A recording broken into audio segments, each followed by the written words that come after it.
Have you ever heard about the surgeon who accidentally killed 3 people during one surgery, despite the fact that he only actually had 1 patient? Robert Liston was an extremely famous surgeon in 19th century England, and whilst the average mortality rate for surgery at the time was 1 in 10, Liston boasted a mortality rate of only 1 in 4.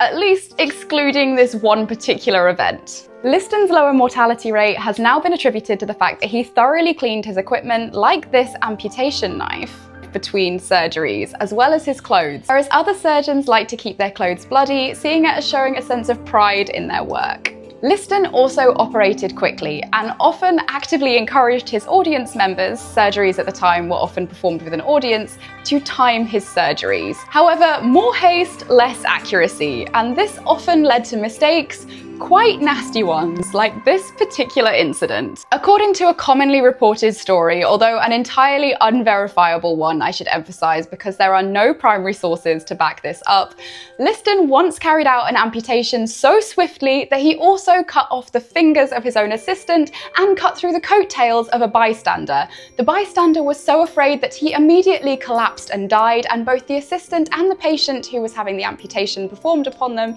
later died of cross-contamination, which gave Liston the legacy of having the only surgery ever to have a 300% mortality rate. However, it's also probably worth noting that all of these surgeries were being performed without anaesthesia. So Liston's speedy surgeries, when they went right, were probably extremely well appreciated by his patients. In 1846, Liston also performed the first European public surgery using modern anaesthesia or ether.